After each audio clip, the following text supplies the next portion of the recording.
Neat పరీక్షకు నిజామాబాద్ జిల్లాలో అన్ని ఏర్పాట్లు పూర్తి చేశారు అధికారులు. మరికొద్ది సేపట్లో నీట్ పరీక్ష ప్రారంభం కానుంది. మనం నిజామాబాద్ జిల్లా కేంద్రంలోని ఒక పరీక్షా కేంద్రం వద్ద ఉన్నాము. నిజామాబాద్ జిల్లా వ్యాప్తంగా 8 పరీక్షా కేంద్రాలను ఏర్పాటు చేశారు అధికారులు. 3,398 మంది ఈ యొక్క పరీక్షకు హాజరు కానున్నారు. అయితే నిజామాబాద్ నగరంతో పాటు ఇటు డిచ్పల్లి, బోధన్లో 2 చొప్పున ఇటు మొత్తం 8 పరీక్షా కేంద్రాలను కూడా ఏర్పాటు చేశారు. అయితే జిల్లా కేంద్రంలోని గిరిరాజ్ కళాశాల, అదేవిధంగా ఇటు పాలిటెక్నిక్, గోలాన్మాన్ సమీపంలోని కస్బగల్లు గల ప్రభుత్వ బాలికల జూనియర్ కళాశాల, నగరంలోని మైనారిటీ రెసిడెన్షియల్ కళాశాల నీటి పరీక్ష కేంద్రాలు ఏర్పాటు చేశామని చెప్పేసి అధికారులు చెప్తా ఉన్నారు. బోధన్ పట్టణంలోని ఇటు ప్రభుత్వ జూనియర్ కళాశాలలో, అదేవిధంగా ప్రభుత్వ డిగ్రీ కళాశాలలో, డిచ్పల్లిలోని తెలంగాణ విశ్వవిద్యాలయంలోని ఆర్ట్స్ అండ్ సైన్స్, అదేవిధంగా కంప్యూటర్ సైన్స్ ఇంజనీరింగ్ కళాశాలలో ఈ పరీక్ష కేంద్రాలను ఏర్పాటు చేసిన పరిస్థితి ఉంది. అయితే ఇప్పుడు అంటే ఉదయం 11 గంటల నుంచి మధ్యాహ్నము 1 గంటన్నర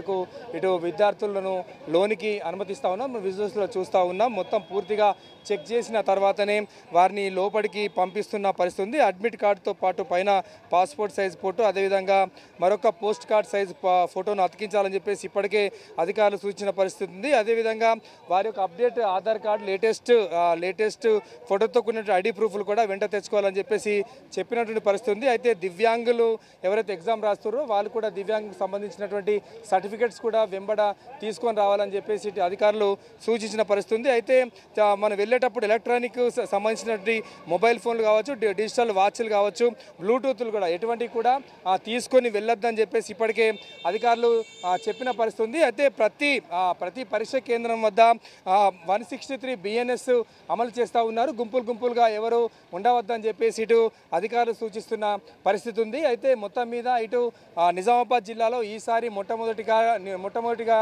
నీట్ పరీక్షా కేంద్రాలు ఈసారి నిజామాబాద్ జిల్లాలో ఏర్పాటు చేశారు. మొత్తము 8 పరీక్షా కేంద్రాలు కూడా ఏర్పాటు చేసిన పరిస్థితి ఉంది. అయితే మనం ఒకసారి మాట్లాడించే ప్రయత్నం చేద్దాం. ఇక్కడ పేరెంట్స్ ఉన్నారు, మాట్లాడించే ప్రయత్నం చేద్దాం. సార్ చెప్పండి, ఏ విధంగా ప్రిపేర్ చేస్తారు పిల్లల్ని ఎగ్జామ్ హాల్కి పంపిస్తారు? అవునండి, పిల్లలు బాగా కష్టపడి వచ్చిర్రు. ఫస్ట్ టైం మొదటిసారిగా నిజామాబాద్లో నిర్వహిస్తారు కాబట్టి మాకు కూడా సంతోషంగా ఉంది. ఎందుకంటే ప్రతిసారి ఎగ్జామ్కి పిల్లలకి సిటీకి పోవాల్సి ఉంటుండే, ఈసారి ఇక్కడ పెట్టడం మాకు సంతోషంగా అనిపిస్తుంది. అండ్ పిల్లలు కూడా మేము తొందరగానే వెళ్ళిపోతూ అలో చేస్తారు కాబట్టి ఎటువంటి ఇబ్బంది లేకుండా అధికారులు కూడా చర్యలు తీసుకుంటున్నారని చెప్పేసి మేము కూడా సంతోషిస్తున్నాం. మీరు చెప్పండి, ఎట్లా ప్రిపేర్ చేశారు పిల్లలకు సపరేట్గా ప్రిపరేషన్ అనేది ఏం లేదు, అంటే నార్మల్గానే ప్రిపేర్ అయ్యారు వాళ్ళు. ఎందుకంటే ఎక్కువ ప్రెషర్ పెడితే కూడా బాగుండదు కదా అని చెప్పేసి ప్రిపరేషన్ వాళ్ళ పరిధిలో వాళ్ళు చేసుకుర్రు.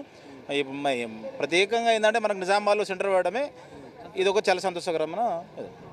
Thank you. అయితే నీట్ పరీక్ష ఏర్పాటు చేసినప్పటి నుంచి కూడా ఈరోజు అంటే ఈసారి నిజామాబాద్లో ఈ ఒక సెంటర్ ఏర్పాటు చేయమైతే సంతోషంగా ఉందని చెప్పేసి వారు చెప్తున్నటువంటి పరిస్థితి. ఒకసారి ఇంకా పేరెంట్స్ను మాట్లాడించే ప్రయత్నం చేద్దాం.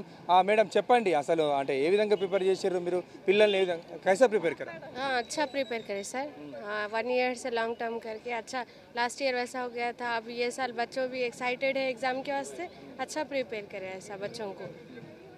अभी इधर निज़ामाबाद में सेंटर किया ना, इससे पहले दूसरा जगह में? ये बहुत अच्छा हुआ, निज़ामाबाद में सेंटर, बोधन में, वेरी गुड, हो बहुत अच्छा हुआ। कि वो तो दूसरे वहाँ हैदराबाद हुए वो तो बहुत प्रॉब्लम हो रहा था बच्चों को। Thank you anti. మీరు చెప్పండి పేరెంట్స్గా ఏ విధంగా. సార్ ఇక్కడ మాకు దగ్గర అన్ని మాటలకు సౌకర్యం ఉన్నాయి. హైదరాబాద్ లాంటి చాలా ఇబ్బంది అవుతుండే సార్. జర్నీ ప్రాబ్లమ్స్, పిల్లగాళ్ళు కూడా అలసిపోతారు సార్. ఇది చాలా సంతోషం సార్. ఎట్లా ప్రిపేర్ చేశారు?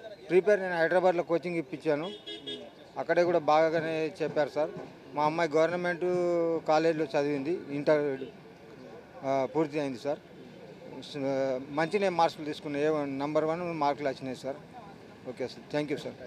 అది ఇక్కడ పేరెంట్స్ విద్యార్థులు కూడా చెప్తా ఉన్నది. మొత్తం అంటే ప్రిపరేషన్ అయితే బాగానే జరిపించామని చెప్పేసి ఇటు విద్యార్థుల యొక్క తల్లిదండ్రులు చెప్తా ఉన్నది. ముఖ్యంగా ఈసారి నిజామాబాద్లో నీట్ సెంటర్ ఏర్పాటు చేయడం వల్ల దూరభారం తగ్గింది. మా పిల్లలు ఇక్కడ ఎగ్జామ్ రాయడం వల్ల మేము దగ్గర ఉండి చూపించుకొని ఎగ్జామ్ రాయిస్తున్నామని చెప్పేసి ఇటు పిల్లల తల్లిదండ్రులు చెప్తా ఉన్నారు. మొత్తం మీద ఓవరాల్ చూస్తే మధ్యాహ్నం 2 గంటల నుంచి 5 గంటల వరకు ఈ యొక్క నీట్ పరీక్ష జరగనుంది. ప్రస్తుతం అయితే విద్యార్థులను లోనికి అనుమతిస్తున్న పరిస్థితి. మరికొద్ది సేపట్లో ఈ యొక్క నీట్ పరీక్ష ప్రారంభం కానుంది. కెమెరా పర్సన్ ప్రవీణ్తో రాజేష్, ప్రైమ్ న్యూస్, నిజామాబాద్.